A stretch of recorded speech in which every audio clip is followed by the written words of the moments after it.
અમદાવાદની બીજી મેડિકલ કોલેજમાં રેગિંગ મામલે કાર્યવાહી કરવામાં આવી છે। 10 દિવસ અગાઉ બનેલી રેગિંગની ઘટના મામલે 3 વિદ્યાર્થીઓને સસ્પેન્ડ કરવામાં આવ્યા છે। એક વિદ્યાર્થી 1 વર્ષ અને 2 વિદ્યાર્થી 6 મહિના માટે સસ્પેન્ડ થયા છે। પીજીના વિદ્યાર્થીઓ એમબીબીએસના વિદ્યાર્થીઓનું રેગિંગ કર્યું। એમબીબીએસના બીજા વર્ષમાં અભ્યાસ કરતા વિદ્યાર્થીઓનું રેગિંગ કર્યું હતું।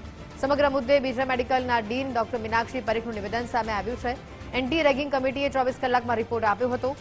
ઓર્થોપેડિક ડિપાર્ટમેન્ટ ફેકલ્ટીના તમામ સ્ટેટમેન્ટ નોંધવામાં આવ્યા છે। દરેક ફેકલ્ટીના હેડને વિદ્યાર્થી સાથે વાતચીત કરવાની રહેશે।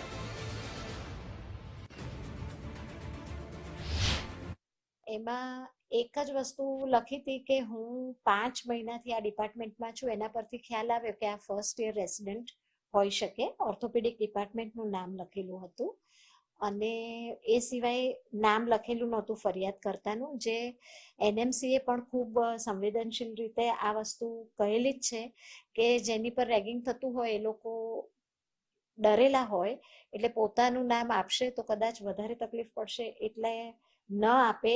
એવા સંજોગોમાં પણ એન્ટી રેગિંગ કમિટી દ્વારા પૂરેપૂરી તપાસ થવી જોઈએ અને અમને ખાસ સૂચના આપવામાં આવી હતી કે તમે ટ્રાય કરો આઈડેન્ટિફાય કરવાનું કે આ કોણે કર્યું છે।